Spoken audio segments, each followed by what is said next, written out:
오늘 우리가 읽은 본문 시편 119편은 몇 가지의 특징이 있는 성경입니다.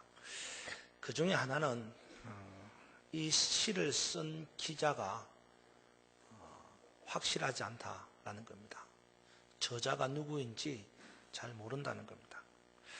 물론 대부분의 신학자들은 다윗이 썼을 것이다 그렇게 생각을 합니다. 그러나 정말로 다윗이 썼는지 그것은 분명하지 않습니다. 다만 문체상으로 보나 또 여러 가지 표현 방식으로 보면 다윗이 쓴 다른 시편들과 유사한 부분이 많다라는 생각을 해서 다윗이 썼을 것이다 그렇게 추측은 합니다. 그러나 정말 다윗이 썼는지는 확실하지 않고 단지 다윗이 썼을 것이다 그렇게 추측을 할 뿐입니다. 그리고 또 다른 특징 가운데 하나는 이 시편 119편은 성경 66권 중에서 여러분도 보아서 아시다시피 그 내용이 가장 긴 성경이다 이런 특징입니다. 무려 이 시편 119편 한 장 속에 176절이라고 하는 엄청난 절수가 담겨 있습니다. 그런데 이런 생각을 한번 질문을 해봤습니다. 왜 이렇게 한 편 속에 많은 절수가 담겨 있을까? 단 한 편의 시 안에 무엇 때문에 176절이라고 하는 많은 분량의 시를 썼을까? 여러분은 그런 생각 안 드십니까? 한번 생각해 보세요. 시를 한 편 썼다? 그런데 그 내용이 너무 많다? 많아도 너무 많다. 무려 176절이나 된다. 그러면 왜 그렇게 많이 썼을까? 그런 질문이 안 생기느냐 말입니다. 도대체 시편 기자는 왜 무슨 의도로 이렇게 많은 분량의 시를 썼을까? 거기에는 이런 이유가 있습니다. 흔히들 시편 119편을 가리켜서 뭐라고 말하느냐면요, 하나님의 말씀에 알렙 벳 기멜 이렇게 말합니다. 알렙 벳 기멜, 그게 무슨 말이죠? 이 알렙 벳 기멜이라는 말은요, 히브리 말로서 영어로 하면 A, B, C 이런 말입니다. 그러니까 이 119편은요, 하나님의 말씀 알렙 벳 기멜, 다시 말해서 하나님의 말씀 A, B, C 이런 뜻이에요. 아시다시피 이 시편 119편은 무려 176절이나 되는 많은 절로 쓰여졌습니다. 그런데 이 시편 119편의 176절은 영어의 알파벳이라고 할 수 있는 히브리어의 알렙벳, 기멜 등과 같은 22자가 순서대로 운율에 맞추어서 쓰여진 거예요. 무슨 뜻인지 아시죠? 운율에 맞추어서. 그래서 22자 철자, 히브리어 알렙벳 기멜은요 22자가인데 이렇게 읽습니다. 알렙벳 기멜 따렛 해 바브. 바브라는 말은 와우라는 말로서 쓰는데 하여튼 바브. 자인 헷 넷 욤 카프 라멧 맴 눈 사멕 아인 페 자데 콥 레쉬 신 마지막에 타우 이렇게 있습니다. 그런데 이런 22자의 히브리어의 알파벳이 순서대로 운율에 맞추어서 쓰여졌다는 것입니다. 그래서 176절이나 되는 많은 분량이라는 거예요.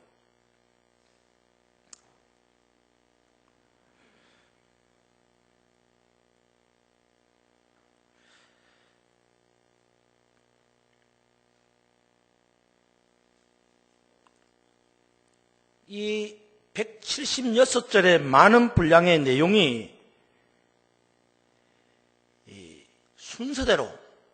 순서대로 어떤 거는 5절, 어떤 거는 8절, 어떤 것은 3절 이런 식으로 나누어져 쓰여졌다는 것입니다.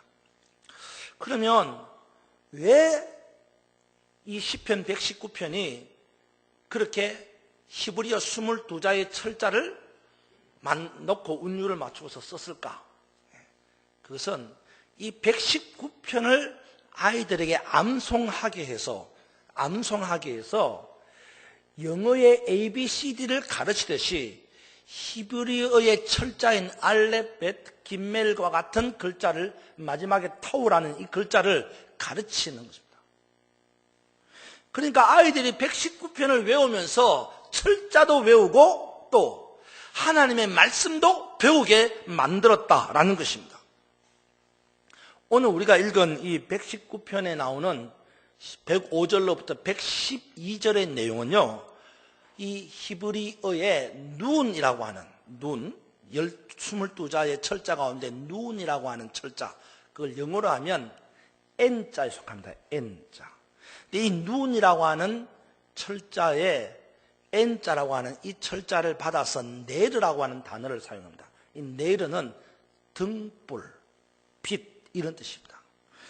그래서 하나님의 말씀은 네르, 등이다, 빛이다 라는 것을 아이들에게 가르치고 있습니다. 철자로, 히브리어 철자로 눈을 가르치면서 눈에 해당하는 네르라고 하는 단어를 가르치고, 그래서 하나님의 말씀은 등불이다, 빛이다 라는 것을 가르치고 외우게 한 것입니다. 그렇습니다. 오늘 성경은 우리에게 이렇게 말합니다. 하나님의 말씀은 등불이다, 하나님의 말씀은 빛이다, 그렇게 말합니다. 여러분 한번 따라서 고백합니다. 하나님의 말씀은 내 발의 등이요 내 길의 빛이십니다. 한 번 더 합니다. 하나님의 말씀은 내 발의 등이요 내 길의 빛이십니다. 믿으면 아멘 합시다. 그렇습니다. 하나님의 말씀은 우리들의 갈 길을 비추어주는 등불과도 같은 것이고 어두움을 밝히는 빛과도 같은 것입니다. 요한 1서를 보면 빛이 있기 전에 세상에 뭐가 있었다 그랬어요? 어두움이 있었다 이렇게 표현합니다. 어두움은 어떤 특징이 있습니까? 어두우면은요, 2가지의 특징이 있습니다. 첫째는요, 어두우면 아무것도 볼 수 없다라는 것입니다. 보통 사람에게 있어서는요, 사물을 본다, 안 본다, 이것은 선택입니다. 그렇죠? 여러분 보통 사람이잖아요? 여러분 보통 사람일 때에 사물을 본다, 안 본다는 여러분이 선택할 수 있는 거예요. 그렇죠? 예. 눈을 떴다, 그러면 어떻게 해요? 보는 겁니다. 반대로 눈을 감았다, 그러면 안 보는 거예요. 그러니까 보고 싶으면 눈을 떠서 보면 되는 것이고 보고 싶지 않으면 눈 감아서 안 보면 되는 겁니다. 그렇죠? 하지만 어두움이 깔리면, 일단 어두움이 깔리면 상황이 달라집니다. 그렇죠? 어두움이 깔리면 전체가 안 보이는 거예요. 볼 수 없는 것입니다. 보고 싶어도 보지 못하는 것입니다. 여기에는 선택의 여지가 없습니다. 무조건 못 봅니다. 못 본다는 것은 판단을 할 수 없게 만드는 결과를 가져옵니다. 그렇잖아요, 여러분. 일단 봐야지 뭔가를 분별하고 판단할 수 있는데 어두움이 깔리면 볼 수가 없고 못 보면 분별할 수 없고 판단할 수 없습니다. 그렇기 때문에 사단 마귀는 우리들에게 이 어두움을 자주 사용합니다. 일단 어둡게 만들고, 그래서 아무것도 못 보게 만들고, 그래서 이것이 옳은지 그런지 분별할 수 없게 만들고 판단할 수 없게 만듭니다. 그러면 결국 자주적인 의지를 상실하게 되고 의타적일 수밖에 없습니다. 무슨 말입니까? 어두워서 못 보면 분별할 수 없고 판단할 수 없고, 그래서 내 스스로가 무언가를 할 수 없다는 거예요. 결국 뭐예요? 사단 마귀의 조정을 받고 사단 마귀에 의해서 움직일 수밖에 없게 되는 결과가 초래되는 것입니다. 그러면 죄를 지을 수밖에 없게 되는 거예요. 올여름 경찰청에 비상사태가 발생할 것이라는 예상을 합니다. 왜냐하면 이 원자력 발전소에 부품을 납품하는 데 있어서 비리가 확인되어지고, 그래서 일부 원자력 발전소의 가동이 중단하게 될 것이라고 하는 보도가 나돌면서 전력 공급에 차질이 발생하게 되고, 일부 지역에서는 단전 사태가 불가피하다는 겁니다. 그러면 결국 밤에는 단전으로 해서 가로등이 꺼지게 될 것이고, 어두운 거리가 되면 결국 곳곳에서 사회악이 발생할 것이라는 겁니다. 경찰청 비상사태라는 겁니다. 그렇습니다. 어두움은 사물을 보지 못하게 만들고 그 결과 죄악이 관영한 세상을 만들게 되는 것입니다. 그게 어두움의 특징이에요. 두 번째, 어두움은 어떤 특징이 있느냐? 어두움은 아무것도 못 보게 만드는 것. 두 번째는 아무것도 못하게 만드는 겁니다. 아무것도 못하게. 캄캄하면 아무것도 못합니다. 찬송가 330장에 이런 찬송이 나옵니다. 어두운 밤 시대리니 내 직분 지켰어. 일할 때 일하면서 놀지 말아라. 낮에는 수고하나 쉴 때도 오겠네. 그 다음에 일할 수 없는 밤이 속히 오리라. 여기서 어두움이 깔리는 밤의 특징을 뭐라고 표현합니까? 일할 수 없는 밤이라고 말합니다. 그렇습니다. 어두움이 깔리는 밤에는 아무 일도 할 수 없습니다. 뿐만 아니라 어두움은 앞으로 나아가지도 못하게 만듭니다. 어두우면 앞으로 갈 수 있습니까? 못 가요. 캄캄하면 한 발자국도 움직일 수 없습니다. 오히려 앞으로 나아가지 못함으로 말미암아서 그 자리에 서 있다고 생각합니까? 아니에요. 요즘에는요, 그 자리에 서 있는 것이 곧 뭐예요? 거꾸로 퇴보하는 겁니다. 그게 어두움의 특징이에요. 이처럼 어두움은 보지 못하게 함으로 죄를 짓게 만들고, 어두움으로 아무것도 못하여서 퇴보하게 만드는 것이 어두움의 특징입니다. 그렇기 때문에 우리에게는 어두움을 물리치는 등불이 필요한 거예요. 우리에게는 어두움을 밝히는 빛이 필요한 것입니다. 사랑하는 여러분, 여러분에게는 어두움을 물리치는 등불이 있습니까? 여러분에게는 어두움을 밝히는 빛이 있습니까? 오늘 성경은 하나님의 말씀이야말로 어두움을 물리치는 등불이고 어두움을 밝히는 빛이라고 우리에게 가르치고 있습니다. 성경에 말합니다. 주의 말씀은 내 발의 등이요 내 길의 빛입니다. 그렇다면 여러분에게는 하나님의 말씀이 있습니까? 어두움을 물리치고 어두움을 밝히는 등불과 빛이 되는 하나님의 말씀이 여러분에게 있느냐 말입니다. 제가 부탁하기는요, 착각 안 했으면 좋겠어요. 여러분, 나한테는 하나님의 말씀이 있어. 나한테는 하나님의 말씀이 있을 거야. 착각하지 마십시오. 있다는 게 뭐죠, 여러분? 여러분에게 하나님의 말씀이 있다는 게 뭘 의미합니까? 여러분, 백화점이나 슈퍼마켓에 가보면 다 있어요. 그죠? 예. 마켓에 가면, 대형 마켓에, 백화점에 가면 뭐예요? 다 있습니다. 신발도 있고, 옷도 있고요. 먹을 것도 있고요. 마실 것도 있고요. 다 있어요. 하지만 다 있어도 여러분의 것입니까? 아니에요. 그것이 여러분의 것이 되려면 여러분이 노력해서 번 돈으로 그것을 사야 합니다. 사지 않으면 결코 그 모든 것이 여러분의 것이 될 수 없습니다. 똑같은 이치예요. 요즘 세상에 하나님의 말씀은 홍수를 이루고 있습니다. 교회마다 말씀이 차고 넘칩니다. 텔레비전마다 말씀의 풍년입니다. 어디를 가도 하나님의 말씀인 성경책은 다 있어요. 그래서 여러분에게 말씀이 있습니까? 아모스 8장 11절에 이렇게 말씀합니다. 주의 말씀에 주 여호와의 말씀이라. 보라 날이 이를지라 내가 기근을 땅에 보내리니 양식이 없어 주림이 아니요 물이 없어 가람이 아니요 여호와의 말씀을 듣지 못한 기갈이라. 있는데 내가 안 듣는 거예요. 미안하지만 도처에 깔린 것이 하나님의 말씀인데 우리가 기갈을 만난 이유가 무엇입니까? 하나님의 말씀을 듣지 않기 때문이라는 거예요. 여러분, 하나님의 말씀이 참으로 여러분에게 있기를 축원합니다.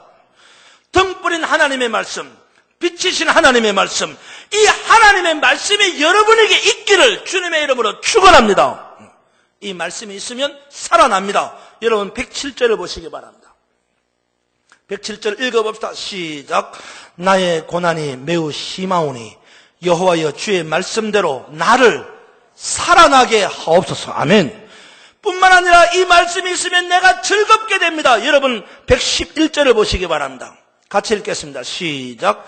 주의 증거들로 내가 영원히 나의 기업을 삼았사오니 이는 내 마음의 즐거움이 됩니다. 아멘. 그렇습니다. 사랑하는 여러분, 이제 우리에게 생명을 주고 우리를 살리는 말씀, 우리를 즐겁게 하는 말씀, 우리를 기쁘게 하는 이 말씀이 우리 모두에게 충만하기를 주님의 이름으로 축원합니다. 그럼 어떻게 해야지 이 말씀이 내게 있습니까?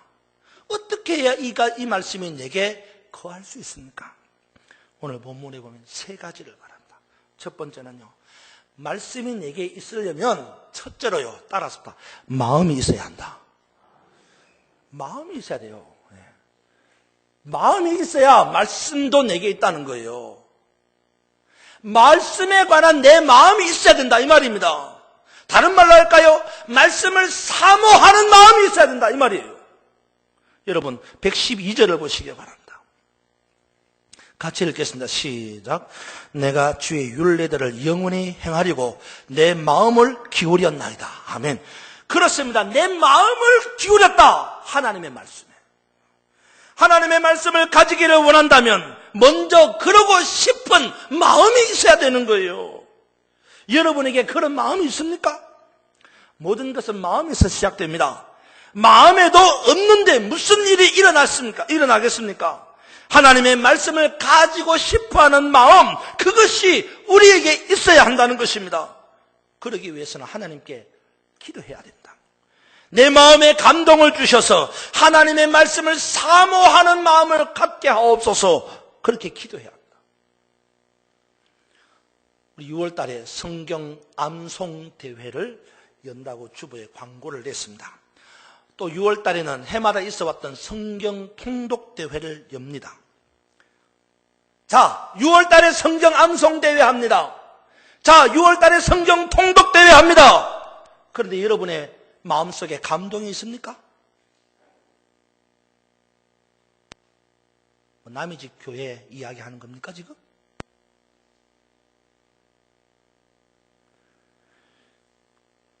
그런 사람에게는 하나님의 말씀을 마음에 가질 수 없다라는 거예요. 그래도 성경 통독대회 한다 그러면 내가 거기 한번 참여해봐야 되는데 그런 마음이 있어야죠. 성경 암송대회 한다 하면 내가 그래도 한 구절을 좀 외워야 되는데 그런 감동이 있어야 된다 이 말이에요.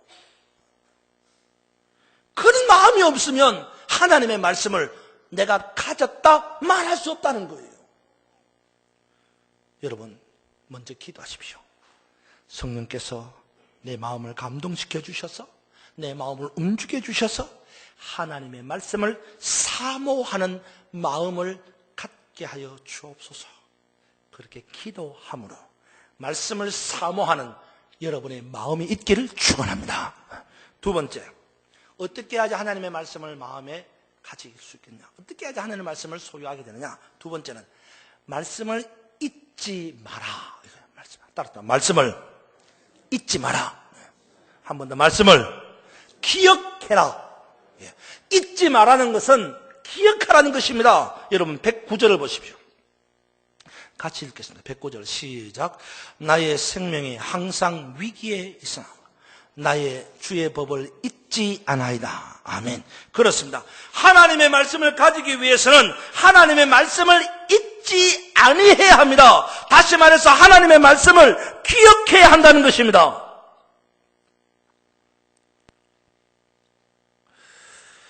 기억하는 방법에는 여러 가지가 있습니다. 그 중에서 가장 흔한 방법은 어떤 방법이에요? 기억하려면 어떻게 해야 돼요? 반복해서 외우는 겁니다. 암송하는 거예요. 유대인에게 있어서의 교육 방법 가운데서 가장 흔한 방법이 뭔지 아세요? 반복학습입니다. 반복학습. 그래서 유대인들에게는요, 성경을 암송하는데 어떻게 암송하느냐? 메주자라는 게 있습니다. 메주자. 그게 뭐냐 그러면요, 요런 박스를 만들어가지고 조그마한 상자를 만들어서 요거를 문지방에 이렇게 딱 매달아 둔다. 이렇게. 그러면서 아이들이 어떻게 해요? 지나가면서 요걸 머리로 받아요. 받으면서 탁 부딪히면서 이게 하나님의 말씀이구나. 그리고 그 말씀을 외우는 거예요. 또 아이들의 손목에 요즘에는 우리 교회 다니는 청년들이나 학생들이 하는 애들이 있어요. 보면 색띠 같은 걸 달고 있습니다. 색띠. 줄에 손목줄. 그걸 마치 어른들이 이게 팔찌를 하는 것처럼 해가지고 다니면서 그걸 보고 하나님의 말씀을 암송하는 거예요. 또 다른 방법이 있습니다. 유대인들은요, 요 머리에다가 요만한 조그만한 손톱만한 상자 같은 거를 요 미간에다 붙여서 이렇게 띠를 삼습니다. 그리고 항상 그 미간에 붙어있는 말씀을 외우는 거예요. 반복하는 겁니다. 성경 암송 대회가 곧 열립니다. 많은 분량이 아니어도 좋습니다. 단 한 구절이라도 외우시는 것이 여러분에게 유익합니다. 성경 암송은 여러분을 살아나게 하고 여러분을 기쁘게 하고 여러분을 즐겁게 할 것입니다. 말씀을 잊지 않게 하기 위해서는 여러분이 말씀을 반복해서 외우는 거예요.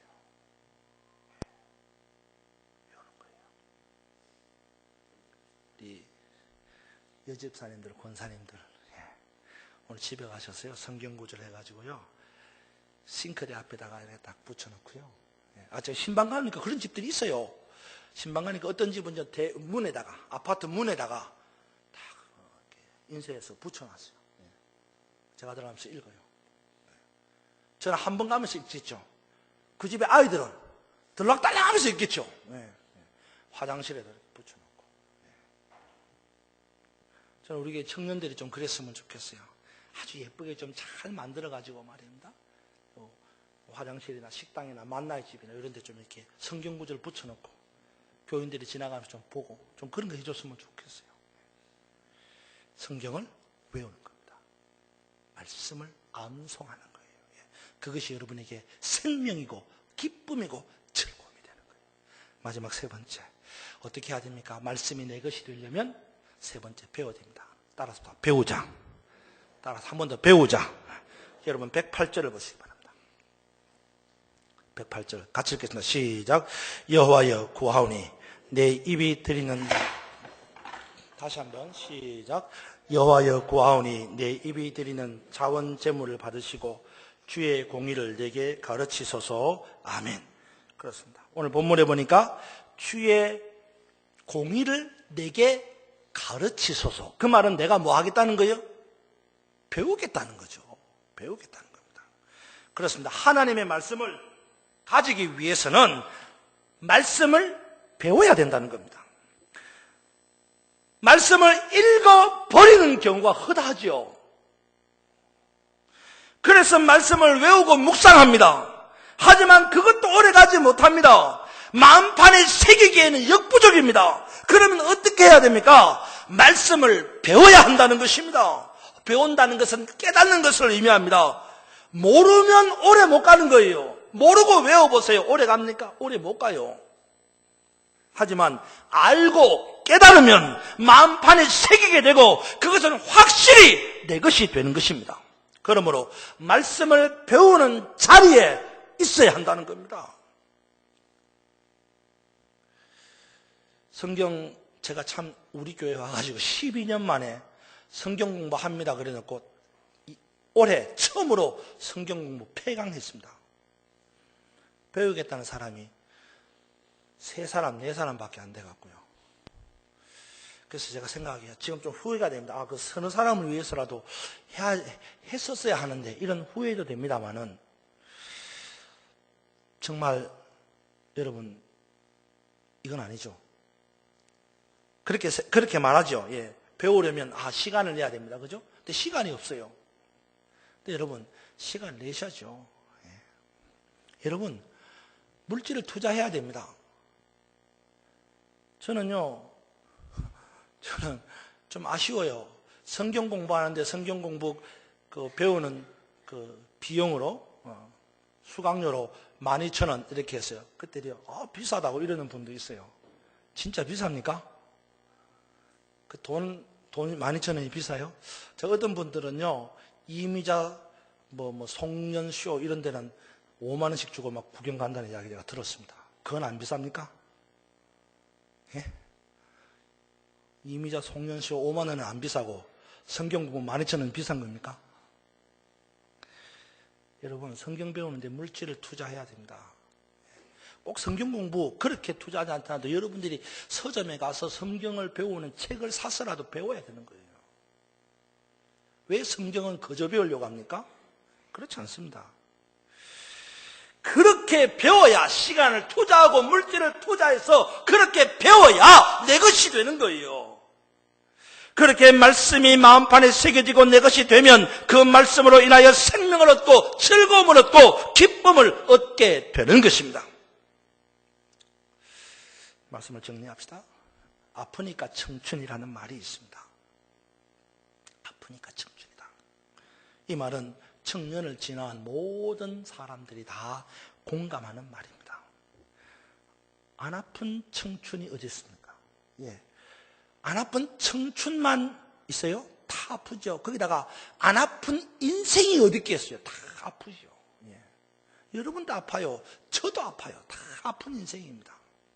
그런데 여러분, 어차피 아플 거라면 말씀 지키느라고 아픈 것이 허탄한 일을 도모하다가 상처받는 것보다 훨씬 더 아름답고 좋은 것 아니겠어요? 여러분, 6월은 말씀을 사모하는 달로 정했습니다. 하나님의 말씀은 살아 운동력이 있는 말씀입니다. 하나님의 말씀은 생명을 주는 말씀이고 하나님의 말씀은 즐거움과 기쁨을 주는 말씀입니다.